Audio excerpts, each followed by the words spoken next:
Ma sœur a déchiré mon billet d'avion, lors de mon dîner de remise de diplôme, et a lancé « Reste à la maison. Personne ne veut voir ta tête de fauché, à Paris. » J'ai pris mon manteau, et je suis parti. Ce soir-là, mon père m'a envoyé un texto « Nous avons choisi de te couper les ponts, définitivement. Ne reviens pas », ma sœur a liqué le message. J'ai répondu « Très bien. Vous comprendrez, demain. » À 2h10 du matin, la conversation de groupe familial a explosé. 61 appels en absence. Brooke a déchiré le billet en deux, avant même que j'aie fini de le sortir de l'enveloppe. Le papier s'est rompu net, en plein sur le numéro de vol, et elle a laissé tomber les deux morceaux sur la nappe, à côté de mon assiette. Reste à la maison, a-t-elle dit, assez fort pour que 3 tables de proches se tournent vers nous, lors de mon propre dîner de remise de diplôme. Personne ne veut voir ta tête de fauché, à Paris. Mon père, Martin Cole, n'a rien dit. Il n'a pas tendu la main vers les morceaux déchirés.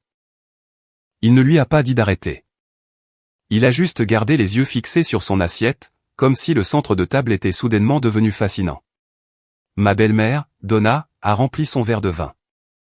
Personne à cette table n'a fait le moindre geste pour ramasser les 2 moitiés d'un billet à 400 €, que j'avais payé avec mon propre argent, pour un voyage que j'avais organisé pour fêter ma propre remise de diplôme, et non la leur. J'ai pris mon manteau sur le dossier de ma chaise, avant que quiconque puisse ajouter quoi que ce soit. Sans un mot, sans faire de scène. Juste les morceaux déchirés, abandonnés exactement là où ils avaient atterri, sur la nappe. J'ai dépassé la table des cadeaux, puis le gâteau que personne n'avait encore coupé. Le parking m'a semblé plus froid, qu'il n'aurait dû l'être pour un début juin. Si vous êtes nouveau ici, bienvenue sur Family Secret Health.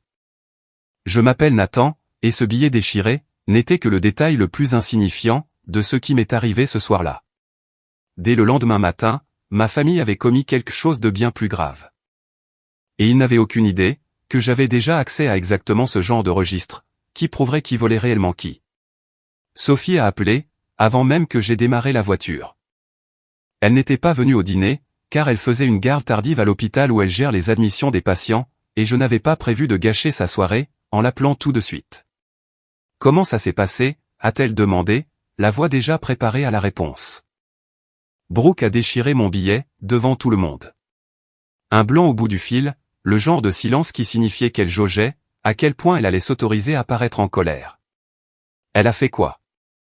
Elle m'a dit que personne ne voulait de ma tête de fauché, à Paris. Puis, elle est retournée à son entrée. Et ton père est juste resté planté là. Mon père est juste resté planté là, ai-je confirmé. Rentre à la maison, a-t-elle dit. Ne roule pas sans but en ressassant tout ça. Rentre, tout simplement. Le texto est arrivé à 21h40, ce soir-là. J'étais encore assis dans ma voiture, dans ma propre allée, pas encore prêt à rentrer à l'intérieur. Le nom de mon père s'est affiché sur l'écran. Nous avons choisi de te couper les ponts, définitivement. Ne reviens pas, aucune explication. Aucun contexte, au-delà d'un billet d'avion déchiré, et d'un commentaire sur mon visage. Brooke a liqué le message dans les 30 secondes. Le petit cœur est apparu en dessous, comme un saut d'approbation sur une décision, qui avait apparemment déjà été prise avant même que je ne quitte le bâtiment. Le relire 2 fois, n'a rien changé. Et le sentiment qui couvait en dessous, n'était pas ce à quoi je m'attendais.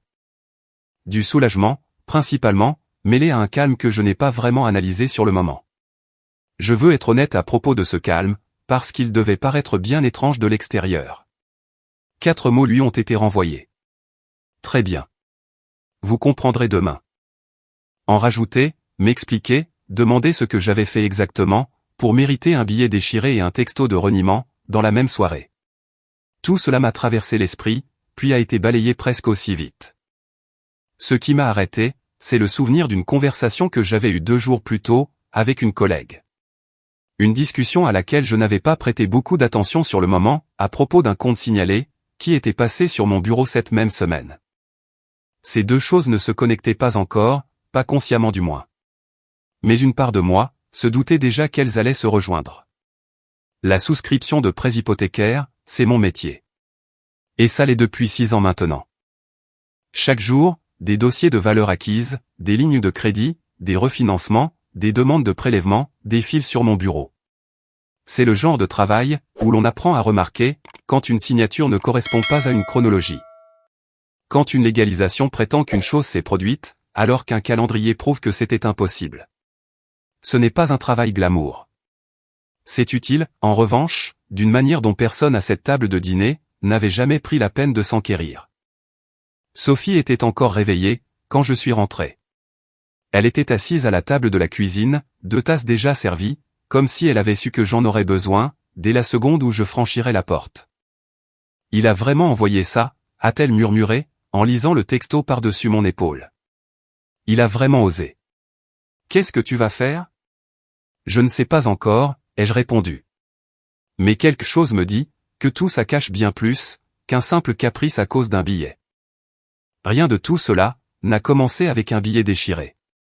Le favoritisme dans ma famille remonte bien plus loin que ça.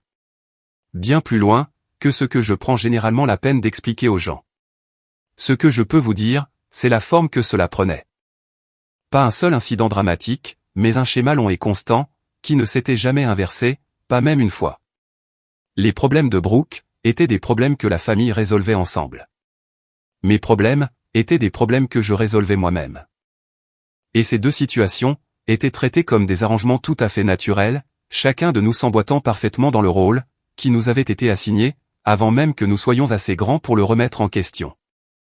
Un souvenir en particulier, d'alors que j'avais 11 ans, me reste en mémoire plus que les autres.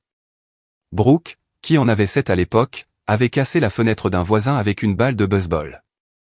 Puis, elle avait raconté à notre père que c'était moi, tout en sachant pertinemment que j'avais été à l'entraînement de natation toute l'après-midi.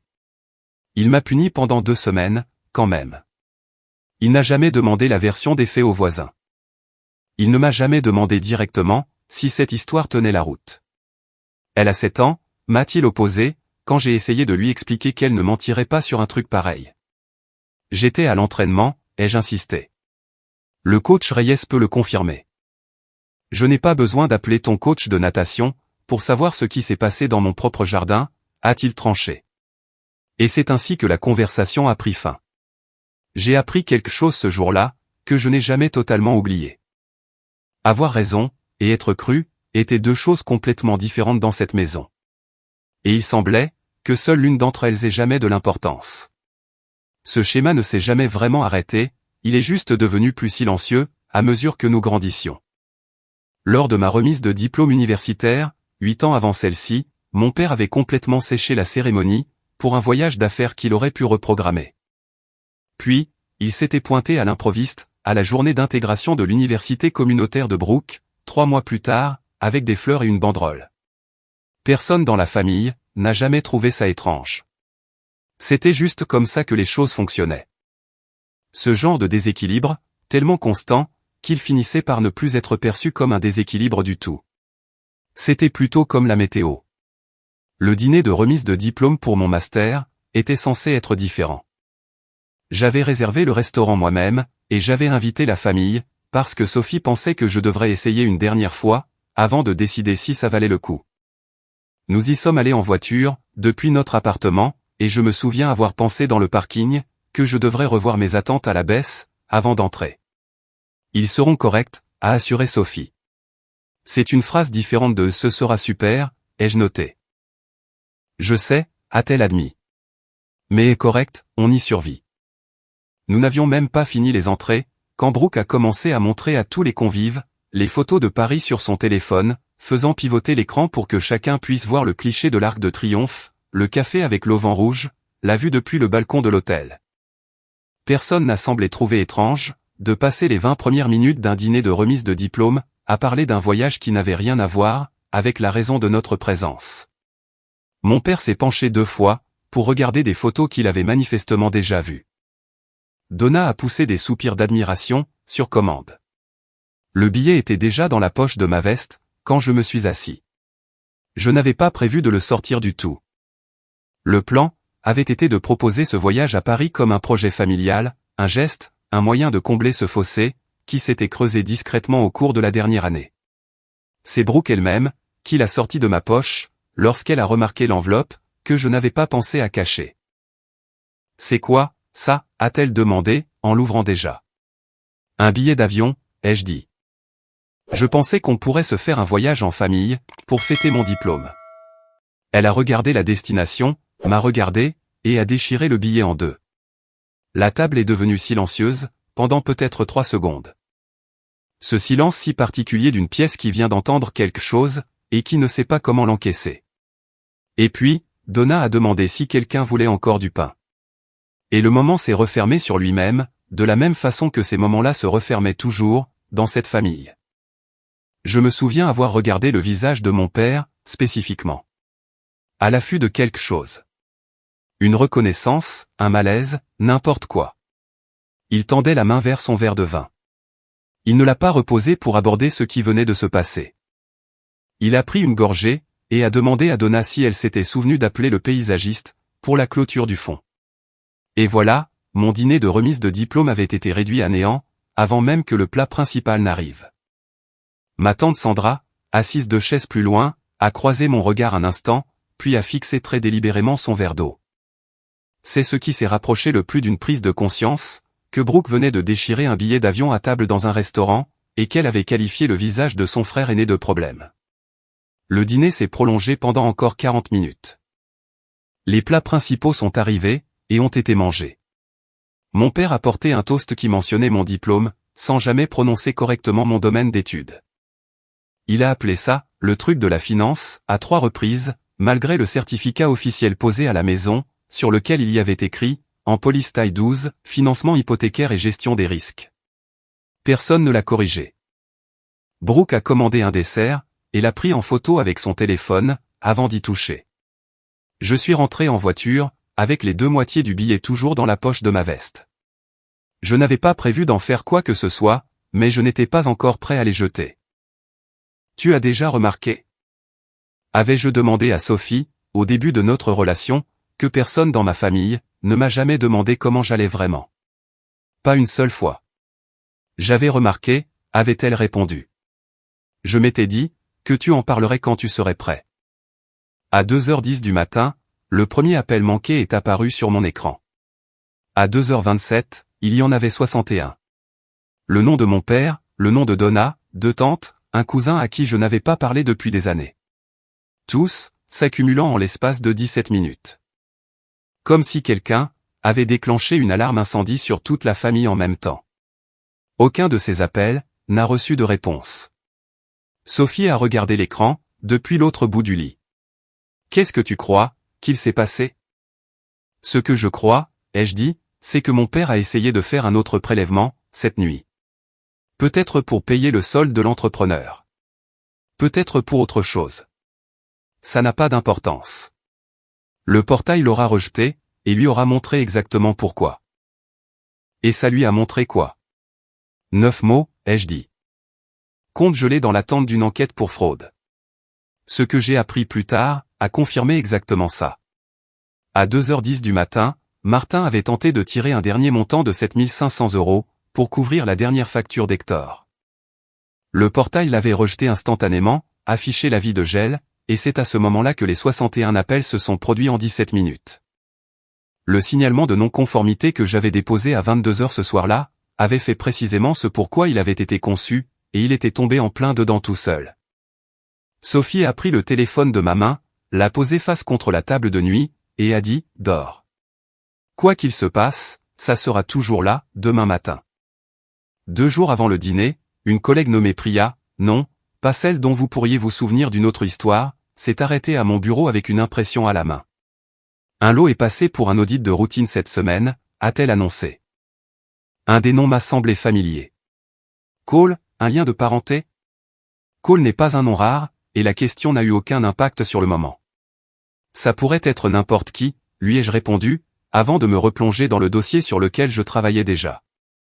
Cette pensée est restée tapie dans un coin de mon esprit, comme le fait parfois un détail sans importance, juste avant de s'avérer crucial. Le dossier a été consulté plus tard cet après-midi-là, surtout par pure curiosité. Le genre de curiosité qu'on se permet, entre 2 tâches importantes. L'adresse sur le compte m'a glacé le sang. La maison de ma mère.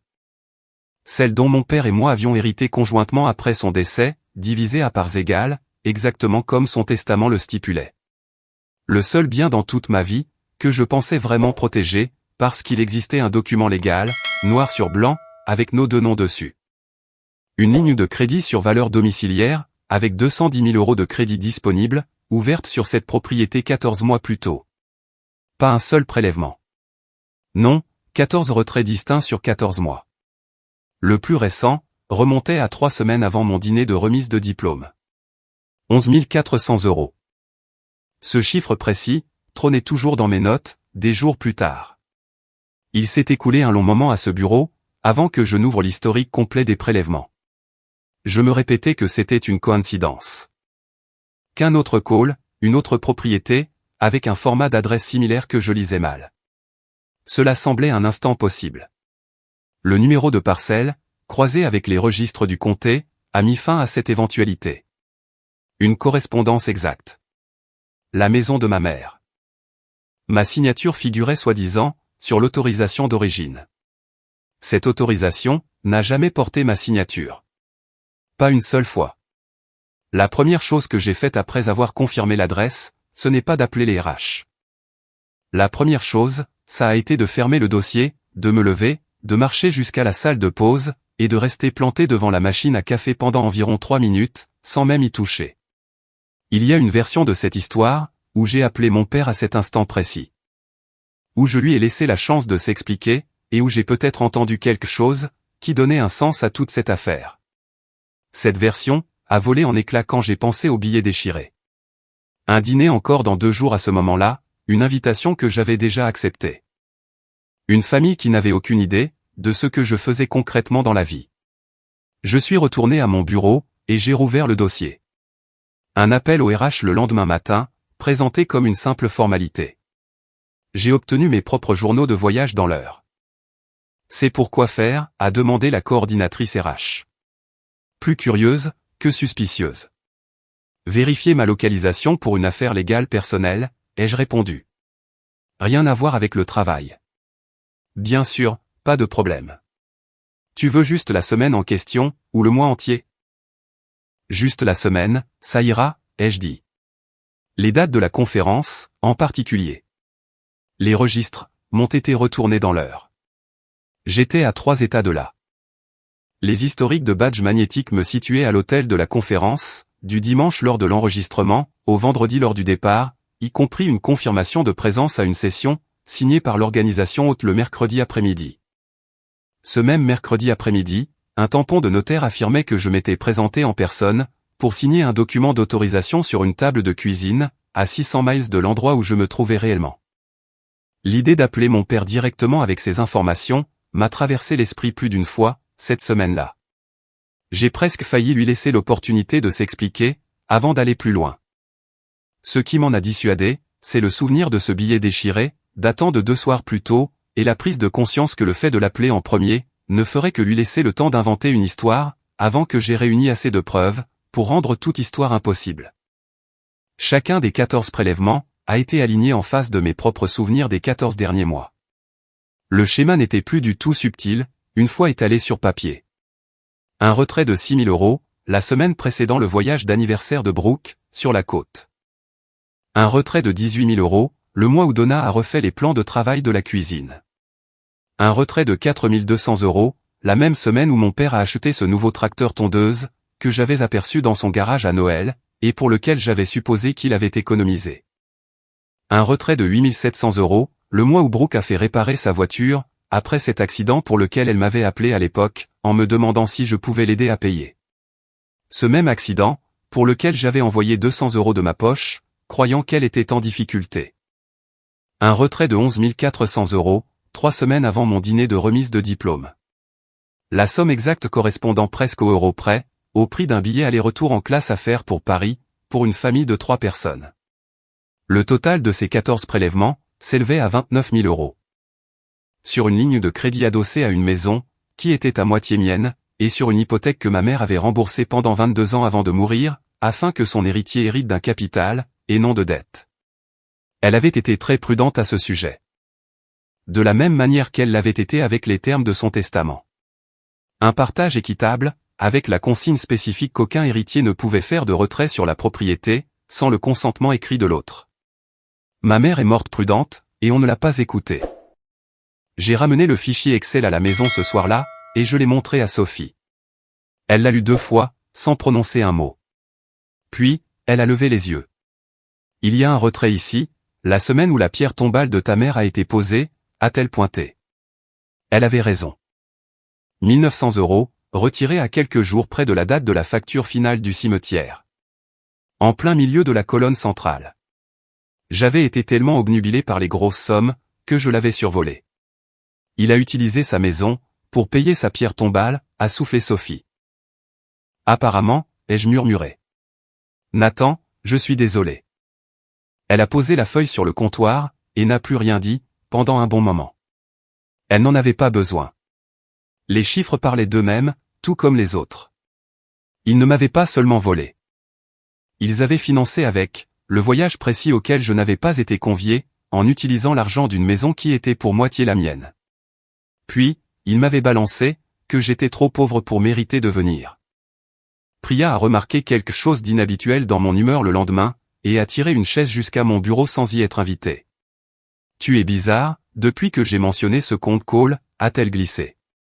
Tout va bien? C'est le compte de ma famille, ai-je avoué. Mon nom figure sur l'autorisation d'origine. Et je ne l'ai jamais signé. Elle s'est reculée, la curiosité détendue ayant complètement disparu de son visage. Nathan, ce n'est plus une coïncidence. C'est un vrai cas d'école. Je sais ce que c'est.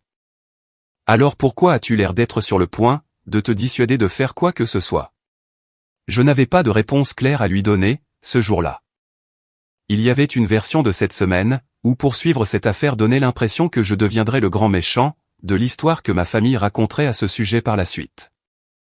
Le frère qui a transformé une dispute familiale en une affaire fédérale pour une question d'argent qui, sur le papier, appartenait encore techniquement au foyer. Je suis resté avec cet inconfort plus longtemps, que je n'en suis fier, avant de décider que l'inconfort ne changeait rien à la réalité de l'historique des retraits. L'inconfort ne changeait rien non plus au retrait pour la pierre tombale. Celui-là en particulier, n'arrêtait pas de me revenir en tête ces premiers jours. 1900 €, retirés d'un compte ouvert sur la maison de ma mère décédée, pour payer la pierre qui marquait sa tombe. Certaines choses sont complexes, et d'autres sont simples. Et cette transaction en particulier, ne laissait pas beaucoup de place à l'interprétation, peu importe combien j'essayais de la regarder avec indulgence. Je ne suis pas en train de me dissuader, lui ai-je affirmé. Je décide de la manière, de le faire correctement. Fais juste attention, à ce que le correctement ne devienne pas une excuse, pour ne rien faire, m'a-t-elle prévenu, avant de retourner à son bureau. La notaire dont le nom figurait sur l'autorisation originale, a décroché à la 2e sonnerie, le mardi suivant. Une petite entreprise de notariat mobile, fonctionnant principalement depuis une voiture, d'après le message de sa boîte vocale. Je vérifie une légalisation de signature, figurant dans un dossier de refinancement immobilier, ai-je commencé. Pouvez-vous me confirmer, que vous avez bien légalisé ce document pour un certain Nathan Cole, à la date indiquée? Des papiers ont été remués de son côté. Je n'ai aucune trace de ce nom. Ni à cette date. Ni à aucune autre. Pourrait-il être classé sous une orthographe différente? J'ai déjà vérifié 2 fois, a-t-elle répondu. Rien du tout. Gardez-vous un registre de chaque rendez-vous, même de ceux qui ne se soldent pas par une légalisation finalisée. En effet, a-t-elle confirmé. 6 ans d'archives. Je n'ai jamais eu besoin de m'en servir de cette façon, auparavant. Voulez-vous que je vous envoie une copie? Ça m'aiderait énormément, ai-je dit. Merci. La légalisation dans le dossier était fabriquée de toutes pièces, du début à la fin. C'était maintenant confirmé par quelqu'un qui n'avait aucune raison de mentir, d'un côté comme de l'autre. 1 an plus tôt, presque jour pour jour, mon père m'avait glissé un formulaire de l'autre côté de la table, lors d'un repas de famille. Le stylo déjà débouché, et prêt à l'emploi. Signe juste ici en vitesse, avait-il lancé. Les papiers annuels pour le verrouillage du taux, sur le prêt immobilier. La banque en a besoin, avant une certaine date butoir. Qu'est-ce que je signe exactement? La même chose que chaque année, avait-il répliqué, déjà tourné vers son assiette. De la routine. Tu sais comment sont les banques. Le signer sans le lire attentivement, m'avait semblé inoffensif sur le moment. le genre de confiance que l'on accorde à un parent sans y réfléchir à deux fois, surtout quand il le présentait comme quelque chose de si routinier, que ça méritait à peine un coup d'œil. Cette signature ne m'était jamais revenue à l'esprit, jusqu'à cette nuit où un historique de retrait long de 14 mois a mis en lumière ce qu'elle avait réellement servi à justifier. Un signalement formel de fraude interne est passé par le système de conformité de mon employeur, 3 jours avant la fête de célébration des rénovations, que ma famille avait déjà annoncé dans le groupe de discussion. La fête qui célébrait une nouvelle cuisine et une nouvelle terrasse, dont le coût, selon l'historique des retraits, s'élevait à un peu plus de 31 000 € au total. Sophie m'a regardé soumettre le dossier, depuis l'encadrement de la porte de la cuisine, ce soir-là. Que se passe-t-il, maintenant, a-t-elle demandé. Maintenant, j'attends 3 jours, et je vais à une fête. Et si ton père le découvre avant ça? Il ne le saura pas, ai-je affirmé. L'avis de gel préliminaire est envoyé au gestionnaire du compte, pas directement à lui. Il saura que quelque chose cloche, quand sa prochaine tentative de retrait sera refusée. Mais c'est sur un calendrier différent. Tu sais tout ça, parce que c'est ton boulot. Je sais tout ça, parce que c'est mon boulot, ai-je confirmé. Personne dans ma famille n'avait entendu un mot de ce que j'avais découvert. J'ai envoyé une confirmation de présence à un événement auquel je n'avais techniquement pas été convié. L'invitation ayant été lancée, dans une discussion de groupe dont j'avais été exclu. Elle m'avait été transférée par un cousin, qui n'avait pas encore reçu le mémo, sur les nouvelles limites familiales. Le cousin m'avait envoyé un SMS séparé. Je pensais que tu aimerais savoir. Tu viens? Oui, lui ai-je répondu. Je ne manquerai ça pour rien au monde. Je veux m'arrêter ici une seconde, parce que c'est généralement là que les gens me demandent, comment j'ai réussi à rester si calme, à travers tout ça.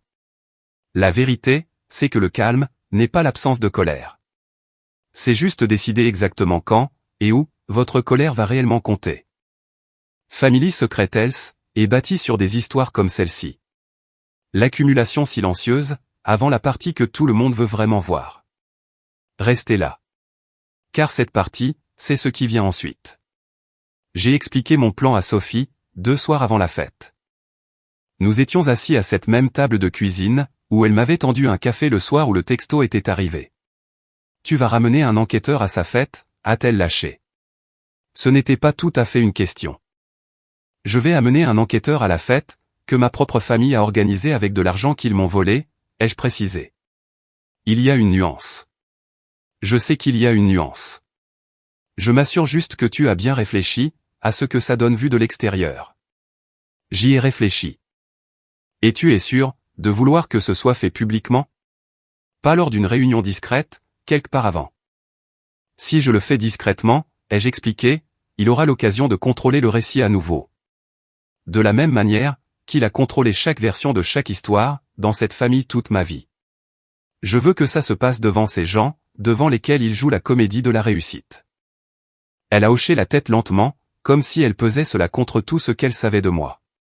D'accord, a-t-elle conclu. Alors, je viens, c'est sûr. Dana Pruitt a décroché à la 2e sonnerie, quand je l'ai appelée directement, au lieu de passer par le canal habituel d'attribution des dossiers. Elle travaille comme enquêtrice de conformité antifraude, sur le portefeuille des crédits renouvelables et des prêts sur la valeur nette, de la banque. C'est la personne qu'on appelle, lorsqu'un compte signalé, a besoin qu'un humain vérifie les conclusions, avant que l'affaire ne passe au service juridique. C'est personnel, lui ai-je dit. Ma propre famille. J'ai besoin de quelqu'un qui puisse assister à un événement, sous un prétexte discret. Rien qui n'éveille les soupçons de quiconque, avant que je ne sois prêt. Quel genre d'événement? Une fête pour célébrer des rénovations, financée par le compte que je viens de signaler. Elle est restée silencieuse, une seconde. C'est audacieux. Même pour une affaire de fraude. Je veux que ça soit fait devant témoins, ai-je insisté. Pas dans un bureau. Pas au téléphone dans des semaines. Je peux m'y rendre en tant que contrôleur de conformité des financements, a-t-elle proposé. Nous sommes tenus de vérifier l'historique des prélèvements, par rapport au permis de rénovation, pour tout projet dépassant 25 000 €. La rénovation est éligible. Ce n'est pas un prétexte, c'est la procédure standard. J'aurai besoin de l'historique des retraits, au préalable. Je le lui ai envoyé le même après-midi. Les 11 400 €, surlignés en jaune sur la ligne qui m'importait le plus personnellement. Et les 1 900 € pour la pierre tombale, surlignée en orange juste en dessous. Elle m'a rappelé, environ 40 minutes plus tard. Celui pour la pierre tombale, a-t-elle pointé. Ouais. C'est celui qui va compter, pour beaucoup de gens qui liront le rapport final, a-t-elle averti. Juste pour que vous le sachiez. Je sais, ai-je dit. Très bien. Je serai là samedi. Sophie m'a aidé à choisir quoi porter, ce matin-là. Ce qui semblait absurde, vu la véritable nature de la journée. Tu n'es pas obligé d'y aller, a-t-elle rappelé, en lissant un pli de mon col. Je veux être là, quand ça va se passer. Pas en entendre parler indirectement. D'accord, a-t-elle cédé. Alors, je viens aussi. La fête se déroulait dans le jardin de la maison, où j'avais grandi. Les nouvelles planches de la terrasse fleuraient encore légèrement la lasure fraîche. Des guirlandes lumineuses étaient déjà accrochées pour la soirée, même si le soleil n'avait pas encore commencé à se coucher. Une table pliante, débordée de nourriture qui venait visiblement d'un traiteur, plutôt que d'être faite maison. Les rosiers de ma mère bordaient toujours la clôture, les mêmes qu'elle avait plantées l'été de mes 5 ans. La seule chose dans le jardin, qui n'avait pas changé. Quelqu'un avait désherbé autour récemment, ce que j'ai remarqué, avant même de prêter attention au reste. Un entrepreneur nommé Hector se tenait près du barbecue. Il expliquait un détail de la rénovation de la cuisine à un voisin, qui hochait la tête, comme s'il s'y connaissait en plomberie. Mon père naviguait dans la foule avec une fierté palpable. Celle d'un homme qui croit avoir mérité chaque compliment qu'il récolte. Il montrait les nouveaux plans de travail en quartz, à quiconque acceptait de s'arrêter assez longtemps, pour l'écouter. Tu as pu venir, a lancé Donna, quand elle m'a aperçu au portail. Surprise, elle a jeté un regard vers Brooke, comme si elle ne savait pas trop comment gérer ma présence. Je n'aurais manqué ça pour rien au monde, ai-je rétorqué. Brooke m'a repéré un instant plus tard, depuis l'autre bout du jardin. Elle s'est approchée, les bras croisés, visiblement incertaine du ton à adopter. Je ne pensais pas que tu viendrais vraiment, m'a-t-elle avoué. Et pourquoi je ne le ferais pas? Après tout ça, le texto. J'ai pensé que tu ne voudrais plus rien avoir à faire avec nous, en ce moment. Je voulais voir les rénovations, ai-je répondu. Ce qui n'était pas un mensonge. Mais ce n'était pas toute la vérité, non plus. Elle m'a observé pendant une seconde. Comme si elle essayait de déchiffrer quelque chose sur mon visage, qui ne s'y trouvait pas encore. Puis, elle s'est éloignée vers la table des desserts, sans un mot de plus. Dana est arrivée 20 minutes plus tard, un porte-bloc à la main. Elle s'est présentée à mon père, comme une contrôleuse de conformité des financements de la banque. Venue vérifier l'historique des prélèvements liés aux rénovations, par rapport au dossier des permis. Ça sonnait comme de la paperasse. Le genre de visite administrative de routine, qu'un homme fier de ses nouveaux plans de travail, accepte sans arrière-pensée. Martin lui a serré la main, et lui a dit de se servir au buffet. Du beau travail, a complimenté Dana. Elle a arpenté la terrasse avec lui, le laissant détailler chaque amélioration, avant de poser la moindre question qui comptait. Nous sommes tenus de vérifier que l'autorisation de prélèvement correspond au registre des permis, pour un projet de cette envergure. Pouvez-vous confirmer le nom sur la ligne de crédit qui a financé ceci? Une ligne de crédit sur valeur domiciliaire, a rectifié mon père. Serein, confiant. Sans la moindre hésitation. Une procédure standard. Et l'autorisation originale a été signée en personne? Bien sûr, a-t-il répondu. Juste ici, à cette table, d'ailleurs. Je me suis avancé, à cet instant. Calme, ma voix portant juste assez, pour que le petit groupe de voisins près de la terrasse puisse m'entendre. C'est intéressant, ai-je lancé. Parce que j'étais à une formation professionnelle, à 3 États d'ici, cette semaine-là. J'ai les registres de voyage, si quelqu'un veut les voir. Un couple près du barbecue s'est interrompu au milieu d'une phrase. Hector a posé la spatule qu'il tenait, regardant de mon père à moi, avec l'air d'un homme qui réalise qu'il a peut-être construit quelque chose dont il ne comprenait pas bien le montage financier. L'assurance détendue de mon père s'est fissurée pour la première fois. À peine.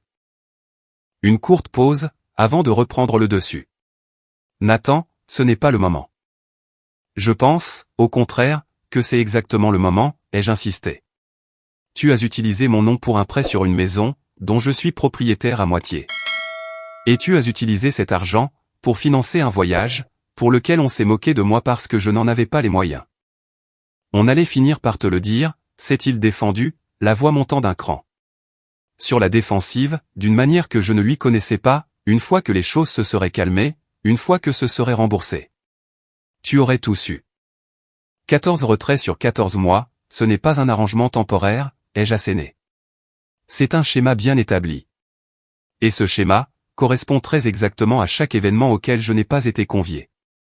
Une voisine que je connaissais de vue, s'est penchée vers son mari, et a murmuré quelque chose qu'aucun d'eux ne voulait probablement, que le jardin tout entier entende. Dana a tourné une page sur son porte-bloc. Sa voix restant neutre. Procédurière. Monsieur Cole, a-t-elle dit. L'autorisation de prélèvement originale, que nous avons dans le dossier, indique une signature légalisée en personne, qui contredit les registres de voyage que votre fils a fournis à la banque. En tant que contrôleuse de conformité des financements sur ce compte. Je suis dans l'obligation de transmettre cette affaire, pour un examen de fraude. Le compte restera gelé, jusqu'à la fin de cet examen. Vous ne pouvez pas débarquer chez moi, et m'accuser lors de ma propre fête, a tonné mon père, plus fort cette fois, cherchant autour de lui un soutien qu'aucun de ses invités ne lui a accordé. Je ne vous accuse de rien, a répliqué Dana, impassible. Je ne fais que confirmer ce que montrent les documents. Brooke était devenu immobile près de la table des desserts, son visage calculant ce que je voyais se produire en temps réel. Attends, a-t-elle dit. Le voyage à Paris. L'argent venait de ce compte? Le retrait de 11 400 €, 3 semaines avant mon dîner de remise de diplôme, correspond presque exactement au coût de votre voyage, ai-je répondu. Tu pourras vérifier les dates, toi-même. Le calme de Brooke a fini par céder, lui aussi. Non pas sous le poids de la culpabilité, mais plutôt pour faire place à la défensive. Le réflexe de quelqu'un à qui l'on n'a jamais demandé de rendre des comptes. Je ne savais pas d'où ça venait, a-t-elle plaidé. Papa m'a dit que c'était de l'argent de famille. On ne demande jamais d'où vient l'argent de la famille, ai-je rétorqué, quand on le dépense pour soi. Elle a regardé notre père. Il ne lui a pas rendu son regard. Je ne faisais que gérer l'argent, qui rentrait, a chuchoté Donna d'une voix faible, s'adressant à personne en particulier. Je gérais le budget. Et c'est bien la seule chose que tu as faite pendant 14 mois, ai-je répliqué. Sans jamais te demander d'où provenait cet argent. Puis, j'ai regardé Martin droit dans les yeux, une dernière fois. Et j'ai dit l'unique chose que j'avais cherché à formuler pendant les 11 jours, séparant le dîner de remise de diplôme et ce moment dans le jardin. Tu as pillé 29 000 € de la valeur acquise, de la maison de ma mère, et tu as appelé ça la famille, ai-je lancé. Brooke a déchiré un billet à 400 €, et m'a traité de fauché. Vous puisiez pourtant tous les deux, dans le même compte. Plus personne à cette réunion, n'avait rien à ajouter à cela. Dana a confirmé officiellement, que le compte resterait gelé dans l'attente d'une révision complète. Elle m'a demandé directement, si je souhaitais faire une demande d'autorisation unique, étant donné la falsification documentée. J'ai répondu oui. Elle m'a assuré, que la paperasse serait lancée dans la semaine. Hector avait déjà commencé, à remballer discrètement son matériel de barbecue, au moment où je me suis tourné, pour repartir vers le jardin. Il n'a croisé ni mon regard, ni celui de mon père. Les voisins qui se tenaient près de la terrasse quelques minutes plus tôt, s'étaient naturellement dispersés vers l'autre bout de la cour. Ce mouvement physique si caractéristique des gens, qui viennent d'assister à une scène qu'ils ne savent pas encore comment interpréter. Mon père se tenait près de l'îlot central de la cuisine. À travers la baie vitrée, je le voyais de dos. Il ne regardait personne.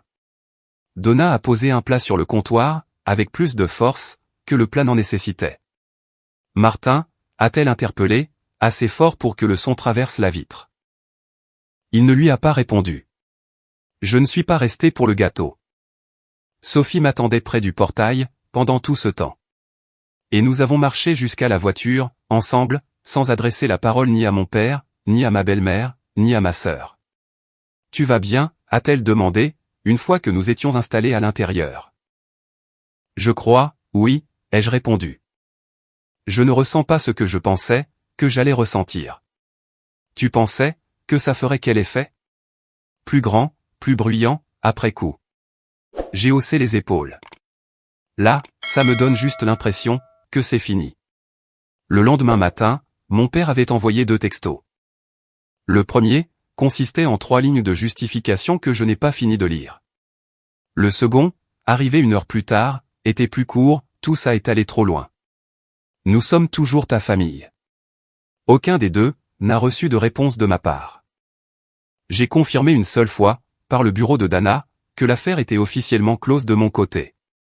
Et que toute communication future pourrait passer par eux. Il a appelé encore 2 fois, au cours de la semaine suivante. Les 2 fois, tombant sur la messagerie vocale. Le premier message était surtout composé de silence. Une phrase commençait, puis abandonnée. Le second était plus ferme, plus colérique, tu vas vraiment laisser des étrangers décider du sort de notre famille, après tout ça? Les écouter une fois, puis les supprimer. M'a semblé être le bon rythme, pour cette semaine-là. Donna a envoyé un seul email, 3 semaines après la fête. Via son compte personnel, plutôt que par téléphone. 4 phrases. Elle voulait que je sache qu'elle n'avait pas eu conscience de l'ampleur des mouvements sur le compte. Qu'elle avait perçu les dépôts comme des économies, sur lesquelles elle ne devait pas poser de questions. Qu'elle était désolée que la situation en soit arrivée là. Et qu'elle espérait que je trouverais en moi la force d'admettre la possibilité qu'une partie de tout ceci n'ait été qu'un malentendu. Je l'ai lu attentivement, et n'y ai pas répondu. Pas par colère. Mais parce qu'il n'y avait rien dans ce message qui aurait pu être arrangé par une réponse de ma part. Certaines choses sont plus faciles à laisser, là où elles sont tombées. Le compte est resté gelé pendant 6 semaines, le temps que l'enquête pour fraude se termine. Dana m'a appelé lorsque la décision officielle est tombée, au lieu de se contenter d'un email. J'y ai vu le signe, qu'elle comprenait que ce n'était pas un dossier de routine. L'affaire est validée, a-t-elle annoncé. Les conclusions correspondent, point par point, à ce que vous nous avez fourni. Légalisation de signatures falsifiées, retrait non autorisé. Tout a été confirmé. Que advient-il du prêt? Annulé dans son intégralité. L'autorisation sur la propriété vous est restituée en tant que détenteur unique. Le nom de votre père est retiré du compte. Il fait face à des procédures au civil, de son côté, sur une voie distincte. Et son dossier est transmis au bureau du procureur général de l'État, pour un examen plus approfondi. Elle a précisé, ce n'est plus mon domaine, après ça. Mais ils auront accès à tout ce que nous avons découvert.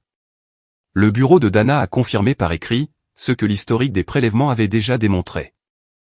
L'autorisation d'origine portait une légalisation falsifiée, et la totalité des 14 retraits ultérieurs, soit 29 000 € en tout sur la ligne de crédit, avait été traitée sans mon consentement légitime. Le prêt a été entièrement annulé.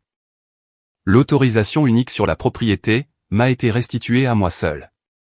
Le nom de mon père a été retiré du compte, dans l'attente d'une résolution civile séparée entre nous, concernant la propriété elle-même. Puisque le testament de ma mère avait toujours spécifié un partage à parts égales, il l'avait bafoué en catimini, dès l'instant où il avait commencé à tirer de l'argent de ce compte. Un signalement distinct a été envoyé au Conseil de l'Ordre des notaires de l'État, dès que le tampon falsifié a fait surface dans le cadre de l'enquête. Une procédure administrative lente, qui prendrait plusieurs mois avant d'aboutir. Et ce, quelle que soit la façon dont ma famille choisirait d'en discuter entre eux par la suite. Brooke m'a envoyé un texto, une seule fois, 3 semaines après la fête. Je ne savais pas ce qu'il contenait. Je suis désolé.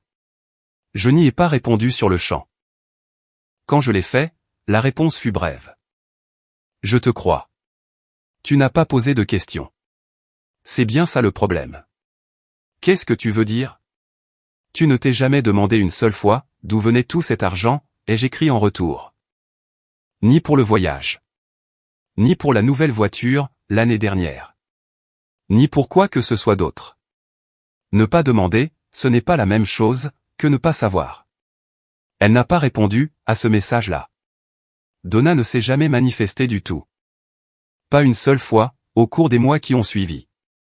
Une cousine m'a rapporté qu'elle avait raconté au reste de la famille élargie que toute la situation était un malentendu qui avait pris des proportions démesurées.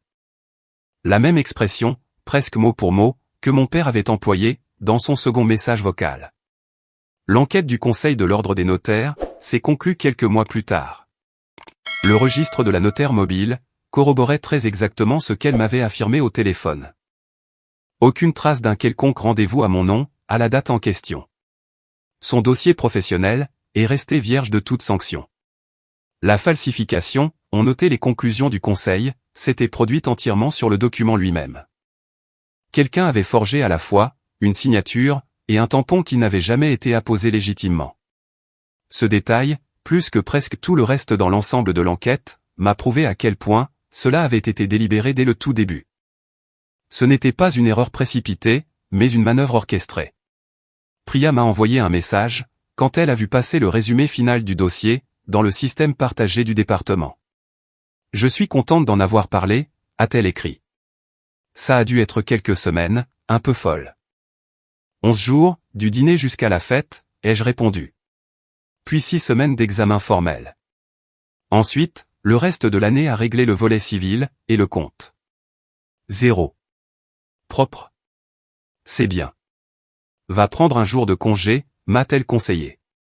Je ne l'ai pas fait, mais j'y ai pensé. J'ai utilisé une partie de mes propres économies, soit 8 000 €, pour couvrir les frais de justice, afin d'officialiser la résolution civile concernant la propriété.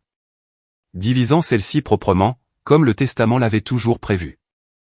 La part de mon père, étant désormais grevée d'un privilège, reflétant ce qu'il me devait directement, pour les retraits non autorisés.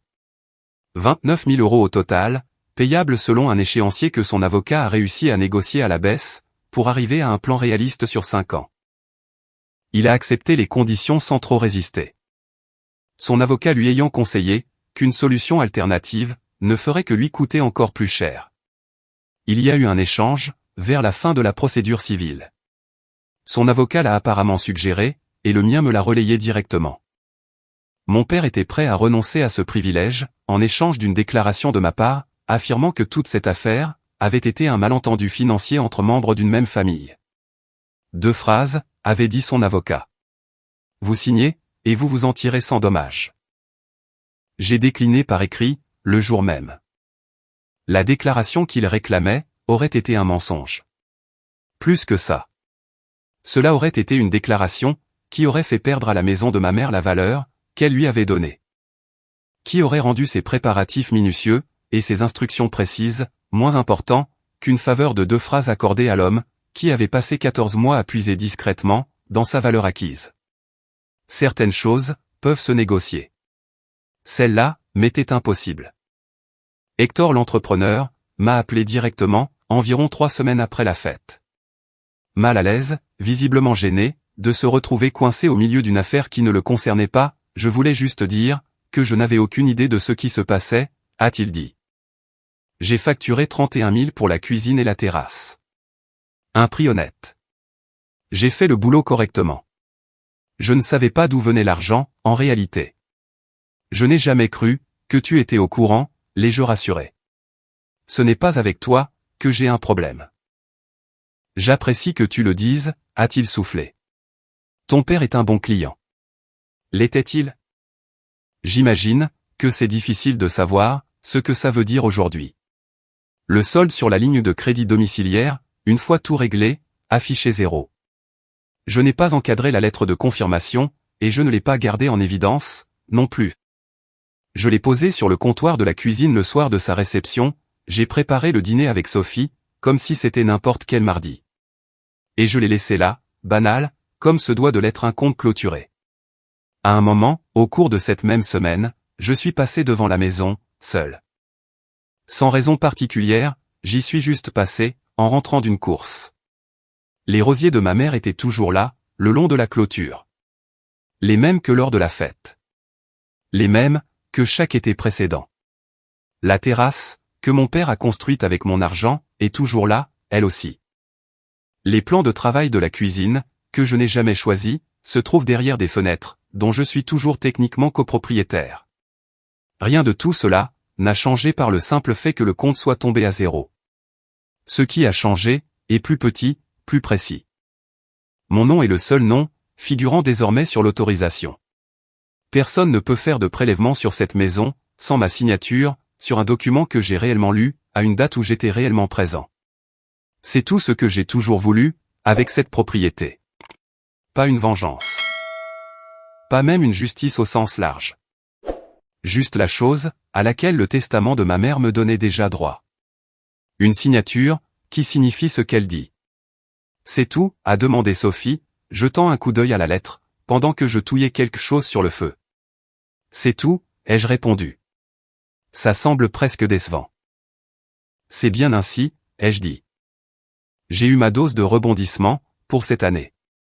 Elle a contourné le comptoir, et s'est tenue à côté de moi, pendant que la poêle finissait de cuire. Sans rien ajouter de plus, juste présente. De la même façon, qu'elle avait été présente à chaque étape de cette épreuve. Depuis la nuit où un billet déchiré, avait atterri sur une nappe. J'avais coutume de penser, qu'être la personne responsable dans ma famille, signifiait être celui dont personne ne s'inquiétait. Celui qu'on pouvait ignorer, parce qu'il s'en sortirait toujours très bien, tout seul.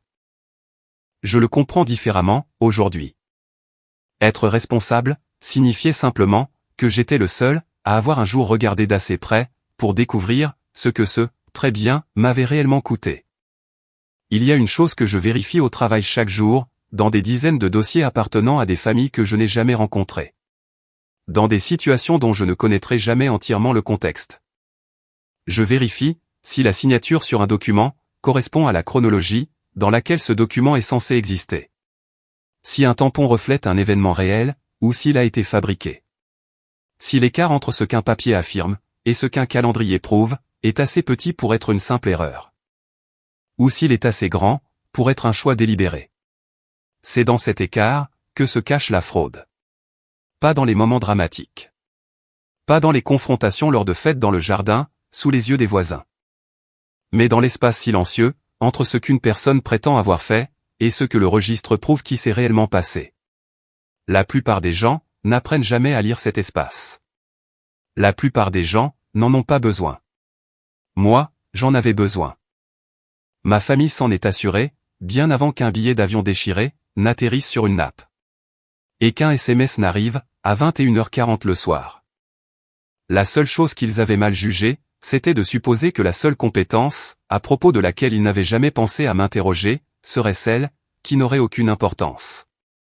Si c'est la première fois que vous passez par ici, c'est l'histoire, de la façon dont un billet d'avion déchiré et un texto de reniement, ont conduit, dès le lendemain matin, à une enquête pour fraude, que ma famille n'a jamais vu venir.